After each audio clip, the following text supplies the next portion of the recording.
안녕하세요, 주당님들. 호이도가입니다. 4월 중순쯤 나도 오크통 하나 드려야겠다 싶어서 알아보다가 5리터짜리 캐스크를 하나 구입했습니다.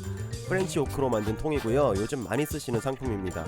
앞뒤로 유리창과 밸브가 달려있어서 집에서 가지고 놀기 딱 좋은 캐스크입니다. 배송은 대략 2주 정도 걸렸고요, 나무는 프렌치 오크이지만 제조는 중국에서 하니 중국산입니다. 5월 3일 배송 받자마자 내부를 물로 한번 헹구고 물을 담아 불리기 작업을 진행했습니다. 오크통이 언제 올지 감이 없었어서 주문하고 멍 때리다가 부랴부랴 캐스크에 넣을 술을 빚기로 했습니다. 5월 7일입니다. 맵쌀 5kg을 깨끗이 씻어줍니다. 집에서 술 빚을 때는 사실 한 2-3kg 정도가 딱 좋습니다. 5kg는 제가 가진 장비들에는 좀 많아서 다루기가 어렵습니다.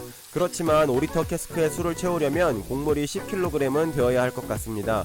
우선 맵쌀로 쌀 소주를 빚고 보리 5kg으로 보리 소주를 빚어서 블렌딩 하려고 합니다. 씻어서 불려서 물을 뺀 맵쌀을 찜기에 올려줍니다. 보통 찹쌀은 2시간이면 충분히 불릴 수 있는데 맵쌀은 조금 더 오래 침지해야 합니다. 대략 6시간 정도 침지했습니다.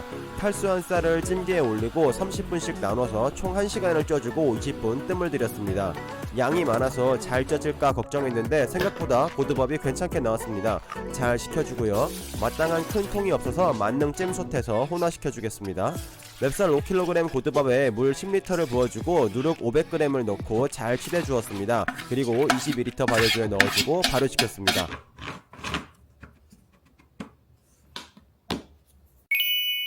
오늘은 5월 22일입니다. 미루던 보리소주를 빚으려고 합니다. 찰보리 5kg을 씻어줍니다. 이때 조금 당황했는데 사실 보리로 술은 처음 빚어보는데 보리가 맵쌀보다 무게 대비 부피가 크더라고요. 스탠다라이에 너무 꽉 차서 어쩔 수 없이 찜솥으로 옮겨서 씻어주었습니다. 역시나 부피가 너무 커서 찜솥을 2개로 나눠서 쪄줬습니다. 잘 식혀주고요. 물 10리터 부어주고 누룩을 넣어줍니다. 이번에 사용할 누룩은 지인께서 제주도 여행을 갔다가 사다 주신 보리 누룩을 사용할 겁니다. 제주도 오일장에서 볼 수 있다고 하는데 3장에 2,000원 정도 줬다고 하시더라고요.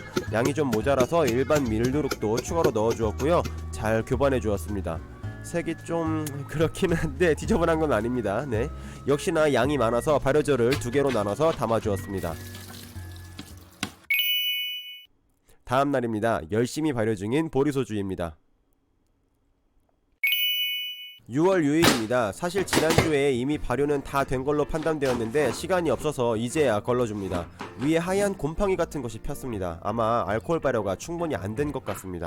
신맛이 매우 강한 걸로 봐서 산패가 일어난 것 같아요. 아쉽지만 뭐 아예 알코올이 없지는 않을 테니까 일단 증류하겠습니다. 양도 겁나 많아서 짜는 것도 힘들었습니다.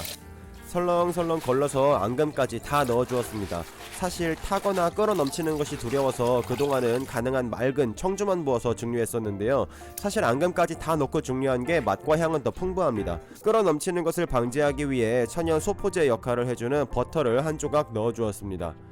패킹 끼우고 뚜껑 닫고 증류관 조립하고 구리 메쉬 넣고 냉각수 연결. 자, 이제 증류 시작입니다.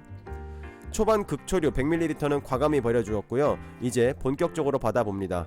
초류의 도수가 50도 정도네요. 역시나 알코올 발효가 충분치 못했나 봅니다. 이렇게 1차 증류한 증류액을 위스키 만들 때 쓰는 용어로 로우 와인이라고 합니다. 대략 알코올 도수 10도 밑으로 떨어질 때까지 받아준 찰보리 소주 로우 와인입니다. 4리터 정도 나왔습니다. 역시 알코올 발효가 충분치 못했는지 양이 얼마 안 나왔네요. 아마 사용한 누룩의 양이 충분하지 못했나 봅니다. 증류하고 난 증류 폐액입니다. 굉장히 새콤하고 톡 쏘는 냄새가 납니다. 한 김 식혀서 조심해서 버려줍니다. 뜨거울 때 그냥 급하게 막 버리다가 몇 번 되었습니다. 역시나 보리소주로는 충분하지 못한 것 같아서 같은 날 쌀소주도 걸러주었습니다. 주물주물 잘 걸러서 증류기에 넣어주고요. 역시나 끓어넘침을 방지하기 위해 버터 한 조각 넣어주었습니다. 이후 과정은 동일합니다. 급초류 100ml 버려주었고요. 초류 도수는 70도 내외가 나오네요. 보리소주보다 확실히 발효가 잘 되었습니다. 역시나 대략 10도 내외가 될 때까지 증류하였고 대략 6리터 정도가 나왔습니다.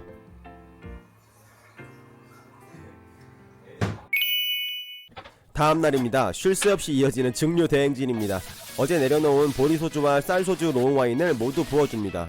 대략 10리터 정도 됩니다. 아마 증류하고 나면 쓸만한 본류는 5리터 내외가 나올 겁니다.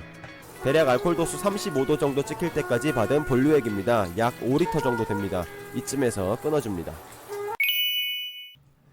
네, 대략 한 달 조금 넘게 걸려서 만든 쌀보리 소주입니다. 현재 도수를 재보겠습니다.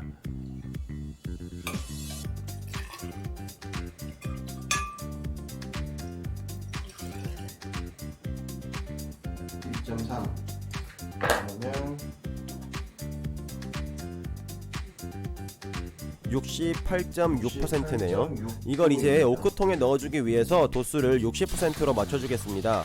증류된 술의 양을 정확하게 측정합니다. 4.4리터네요. 그리고 필요한 물의 양을 계산합니다. 68.6%의 술 4.4리터를 60%로 내리기 위해서 필요한 물의 양은 0.63리터입니다. 가수까지 해주면 딱 5리터겠네요. 아주 좋습니다. 드디어 오크통이 제게 도착한 지 한 달여 만에 제가 직접 만든 술을 채워주겠습니다. 흘리지 않게 조금씩 담아줍니다.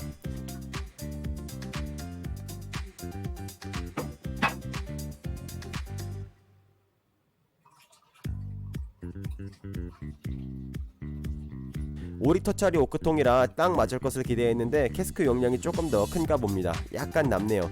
뭐 아쉽지만 어쩔 수 없죠.